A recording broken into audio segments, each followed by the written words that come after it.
werden heute ein schönes Unterstützungskonzert spielen für die Bielscheiner Raketen, damit sie endlich was zum Anziehen bekommen. Und freust du dich schon darauf? Sehr, ich freue mich sehr darauf. Warum? Wie findest du die Location? Wie findest du die Menschen hier? Die Menschen sind wichtig, weil die einfach alle unterschiedlich sind, von jung bis alt. Ich habe gesehen, von wirklich ganz jung bis ganz alt kann man nicht sagen, aber nicht mehr ganz so sportlich, würde ich behaupten.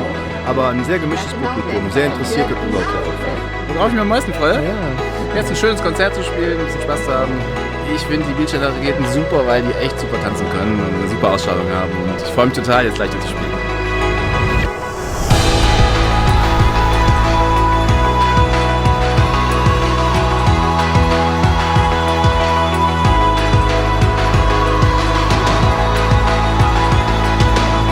Das war alles gelogen. Der findet die Bielscheiner Raketen super, weil die alle super aussehen. Aber Das traut sich auch. das zu sagen? Das auch.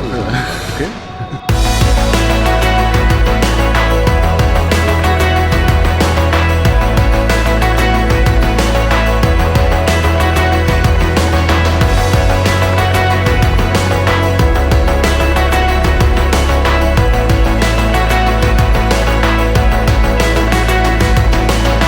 Ja, ich fand den mega.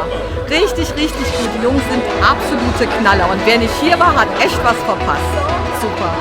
Die sind sehr dankbar, sehr glücklich und einfach nur begeistert, dass halt wirklich alle mitgezogen haben.